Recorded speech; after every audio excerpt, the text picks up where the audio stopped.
Hello friends, welcome to wealthy Telugu. డబ్బు సంపాదించాలని ఎంతోమంది అనుకుంటారు. నేను కూడా అటువంటి వాళ్ళలో ఒకడిని. అయితే డబ్బు సంపాదించే జర్నీలో నేను ఎన్నో పుస్తకాలు చదివాను, ఎన్నో ప్రోగ్రామ్స్ అటెండ్ అయ్యాను అండ్ కొన్ని వేల కొద్ది గంటల వీడియోస్ చూశాను. నేను నేర్చుకున్న విషయాలు అందరికీ ఉపయోగపడాలనే ఉద్దేశంతో వెల్దీ తెలుగు ఛానల్ ద్వారా నాకేదైతే తెలుసో దాన్ని అందరితో షేర్ చేసుకుంటున్నాను. మీరు కూడా మీ లైఫ్లో మరింత హ్యాపీగా, మరింత సక్సెస్ఫుల్గా ఉంటూ చాలా డబ్బులు కూడా సంపాదించాలంటే మన ఛానల్కి సబ్స్క్రైబ్ చేసుకోండి.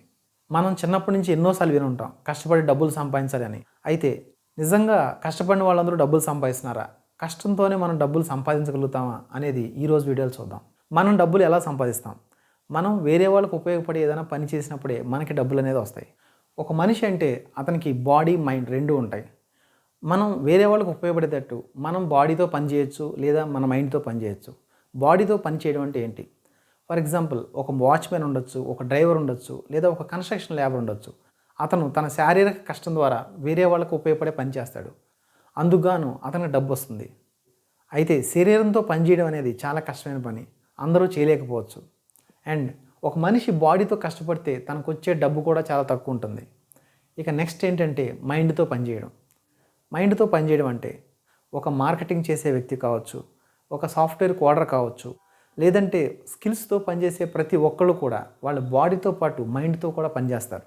మైండ్తో పాటు పనిచేసి మనం అవతల వాళ్ళకి ఎక్కువ వాల్యూ యాడ్ చేయగలుగుతాం. దానివల్ల వాళ్ళకి ఎక్కువ డబ్బులు వస్తాయి. ఈ మెథడ్లో ఏంటంటే మనం పనిచేసే కొద్దీ మన ఎక్స్పీరియన్స్ కానీ, మన ఎక్స్పర్టైజ్ కానీ, మనం ఆ ప్రాబ్లమ్ని సాల్వ్ చేసే విధానం కానీ చాలా ఈజీ అయిపోతాయి. అప్పుడు మనకొచ్చే డబ్బు కూడా చాలా పెరుగుతుంది. కాబట్టి ధనవంతులు అవ్వాలంటే బాడీతో కాకుండా మైండ్తో పనిచేయాలి. అయితే మైండ్తో పనిచేయడం మొదలు పెట్టగానే మనం చాలా రిచ్ అయిపోతామంటే అలా కూడా కాదు. దానికి కూడా కొన్ని ప్రాబ్లమ్స్ ఉన్నాయి. ఫస్ట్, మనం మైండ్తో పనిచేసి ఎంత వాల్యూ తీయగలుగుతామో చూసుకోవాలి. మనం క్రియేట్ చేసే పని యొక్క వాల్యూ ఎంత? దీన్ని మెజర్ చేయడానికి స్మార్ట్ మెథడ్ ఏంటంటే మనం ఒక గంటకి ఎంత వాల్యూని జనరేట్ చేస్తాం అని చూడడం. ఇండియాలో అయితే మనకు మంత్లీ శాలరీ ఇస్తారు. చాలామందిని మీ గంటకి ఎంత వాల్యూ అని అడిగితే వాళ్ళు వెంటనే చెప్పలేరు. అదే యూఎస్లో అయితే వాళ్ళు క్రియేట్ చేసే వాల్యూని గంటకి ఇంత అని కొలుస్తారు. ఈ మెథడ్ అనేది చాలా ఎఫిషియెంట్. ఎందుకంటే అప్పుడు మనం టైం వేస్ట్ చేయకుండా ఉంటాం. అసలు గంటకి మన వాల్యూ ఎంతో ఎలా తెలుసుకోవడం? ఒకవేళ మీరు నెలకి 25 డేస్ యావరేజ్గా పనిచేస్తే, రోజుకి యావరేజ్గా 8 అవర్స్ పనిచేస్తే, టోటల్గా మనం మంత్లో పనిచేసే అవర్స్ 200 అవర్స్. మన శాలరీ కనుక 40,000 అనుకుంటే నెలకి 200 అవర్స్ పనిచేసాం కాబట్టి మనకి గంటకి ఇచ్చే వాల్యూ 200 రూపీస్. అంటే మనం చేసిన పనికి మనకి ఇచ్చే వాల్యూ గంటకి 200 రూపీస్. ఇది తెలుసుకోవడం చాలా ఇంపార్టెంట్. సేమ్ థింగ్ మీరు బిజినెస్ చేస్తున్నా కానీ మీ యొక్క గంట వాల్యూ అనేది క్యాలిక్యులేట్ చేసుకోవచ్చు. ఫర్ ఎగ్జాంపుల్, మీ బిజినెస్లో మీరు నెలకి 25 డేస్ వర్క్ చేస్తే రోజుకి 10 గంటలు యావరేజ్గా పనిచేస్తున్నారు అనుకుంటే మీరు నెలకి మీ బిజినెస్ కోసం ఖర్చు చేసే అవర్స్ 250 అవర్స్. మీ బిజినెస్ వల్ల ఖర్చులన్నీ పోను 50,000 ప్రాఫిట్ వస్తే మీరు 250 అవర్స్ పనిచేశారు కాబట్టి మీరు జనరేట్ చేసినటువంటి వాల్యూ అవర్కి 200 రూపీస్. ఈ విధంగా మనం మన యొక్క వాల్యూ అనేది మెజర్ చేసుకోవడం చాలా ఇంపార్టెంట్. ఎందుకంటే ఏదైతే మనం మెజర్ చేయలేమో దాన్ని మనం ఇంక్రీజ్ చేయలేం. మనకి ఎప్పుడైతే మన అవర్లీ వాల్యూ అనేది అర్థమైందో అప్పుడే దాన్ని ఇంక్రీజ్ చేయడానికి ఆలోచిస్తాం. అంతేకాకుండా టైంని అన్నెసరీగా వేస్ట్ చేయకుండా ఉంటాం. మనం కనుక బాగా రీచ్ అవ్వాలంటే మన యొక్క టైంని, మన వాల్యూని పెంచుకోవడానికి ఉపయోగించాలి. మీరు కనుక ఒక జాబ్ చేస్తుంటే మీరు ఏమి ఎక్స్ట్రా క్వాలిఫికేషన్ వల్ల మీ జాబ్లో ఎక్కువ డబ్బులు సంపాదించగలుగుతారు, లేదంటే ఏ స్కిల్ మీరు కొత్తగా నేర్చుకోవడం వల్ల మీకు శాలరీ పెరిగే అవకాశం ఉంది చూసుకోవాలి. అదే మీరు బిజినెస్ కనుక చేస్తుంటే కొత్తగా ఏ ప్రొడక్ట్స్ లాంచ్ చేసి, లేదా ఉన్న ప్రొడక్ట్స్ని ఏ విధంగా ఇంప్రూవ్ చేసి మీ బిజినెస్ ప్రాఫిట్స్ తీసుకురాగలుగుతారో చూసుకుంటే ఆ విధంగా మీ అవర్లీ వాల్యూ అనేది పెంచుకోవచ్చు. నాకు తెలిసిన కొంతమంది గంటకి 5,000 నుంచి 10,000 వరకు సంపాదించే వాళ్ళు ఉన్నారు. అయితే ఈ మెథడ్లో కూడా ఒక లిమిటేషన్ ఉంది. ఎవరైతే తమ టైంని అమ్ముకుని డబ్బులు సంపాదిస్తారో వాళ్ళతో వచ్చిన ప్రాబ్లం ఏంటంటే మన లైఫ్లో టైం అనేది లిమిటెడ్గా ఉంటుంది. అంటే మనం రోజుకి ఎన్ని గంటలు పని చేస్తాం? 8 గంటలు, 10 గంటలు, మహా అయితే 15 గంటలు. అంతకంటే ఎక్కువ మనం పని చేయలేం. అంటే మనం ఎంత డబ్బు సంపాదించగలుగుతాం అనే దానికి ఒక లిమిట్ ఉంటుంది. ఈ లిమిట్ని కూడా దాటి రిచ్ పీపుల్ అనేవాళ్ళు డబ్బులు ఎలా సంపాదిస్తారు? ఇంతకుముందు చూసినట్టు మామూలుగా అయితే మనం డబ్బు సంపాదించాలంటే మనం పనిచేసే టైం ఇంటూ మనం ప్రతి గంటకి వచ్చే వాల్యూ, ఇదే మనకు వచ్చే డబ్బు. అయితే రిచ్ పీపుల్ ఈ ఫార్ములాలో ఎడిషనల్గా లివరేజ్ అనే ఫ్యాక్టర్ని వాడతారు. రిచ్ పీపుల్ వాడే ఫార్ములా ఇది. లివరేజ్ అంటే ఏంటి? ఒక వ్యక్తి గంటకి 10,000 వాల్యూ జనరేట్ చేయగలడు అనుకుందాం. అయితే తను చేసే పనిని వేరే 10 మంది నేర్పి వాళ్ళు కూడా గంటకి 10,000 క్రియేట్ చేసేలాగా చేయగలిగితే అతను క్రియేట్ చేసే మొత్తం వాల్యూ 1,00,000 రూపీస్. అయితే ఆ అమౌంట్లోంచి వాళ్ళకి ఒక్కొక్కరికి గంటకి 2,000 పే చేస్తే అతనికి అయ్యే ఖర్చు 20,000. అప్పుడు తనకి మిగిలేది 80,000.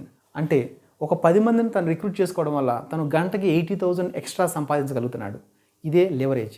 లివరేజ్ అంటే మనం చేసే పనిని వేరే వాళ్ళతో కూడా చేయించి వాళ్ళకి ఇంకా తక్కువ పే చేసి మనం ఎక్కువ డబ్బులు సంపాదించడం. ఇదేమీ చెడ్డది కాదు. ఈ మెథడ్ వల్లే వీళ్ళందరికీ జాబ్స్ అనేవి వస్తాయి. ఇక లివరేజ్ చేసే మరో విధానం ఏంటంటే ఆటోమేషన్. ఒకప్పుడు 10 మంది చేసే పనిని ఇప్పుడు ఒక మిషన్ చేస్తుంది. అంటే 10 మంది క్రియేట్ చేసే వాల్యూని ఒక మిషన్ కనుక క్రియేట్ చేయగలిగితే ఆ మిషన్కి తనకు అయ్యే ఖర్చు కనుక తక్కువైతే ఆ విధంగా కూడా తను ఎంతో డబ్బులు సంపాదించవచ్చు. ఇకపోతే ఎంతైనా డబ్బులు సంపాదించగలిగే అన్లిమిటెడ్ మెథడ్ ఏంటంటే సాఫ్ట్వేర్స్. ఇది చాలా పవర్ఫుల్ మెథడ్. ఎలా అంటే మీరు ఒక సాఫ్ట్వేర్ తయారు చేశారనుకుందాం. దాన్ని మీరు తయారు చేసేది ఒక్కసారే, కానీ మీరు ఎన్నిసార్లు అమ్మగలుగుతారు అనే దానికి ఒక లిమిట్ అంటూ లేదు. మైక్రోసాఫ్ట్ లాంటి కంపెనీలు ఒక్కసారి ప్రోడక్ట్ని తయారు చేస్తే అదే ప్రోడక్ట్ని కొన్ని మిలియన్ల మందికి అమ్మొచ్చు. ఎందుకంటే మనం అన్లిమిటెడ్ టైమ్స్ రీప్రొడ్యూస్ చేయొచ్చు. ఇది లివరేజ్లో చాలా పవర్ఫుల్ మెథడ్. సాఫ్ట్వేర్స్, కోర్సెస్ లాంటి ప్రొడక్ట్స్ వల్ల అడ్వాంటేజ్ ఏంటంటే వాటిని మనం ప్రొడ్యూస్ అనేది ఒక్కసారే చేస్తాం, కానీ రీప్రొడ్యూస్ చేయడం మాత్రం అన్లిమిటెడ్ టైమ్స్ చేయొచ్చు. ఈ మెథడ్ ద్వారానే కొన్ని కంపెనీలు కొన్ని వేల కోట్లు సంపాదించాయి.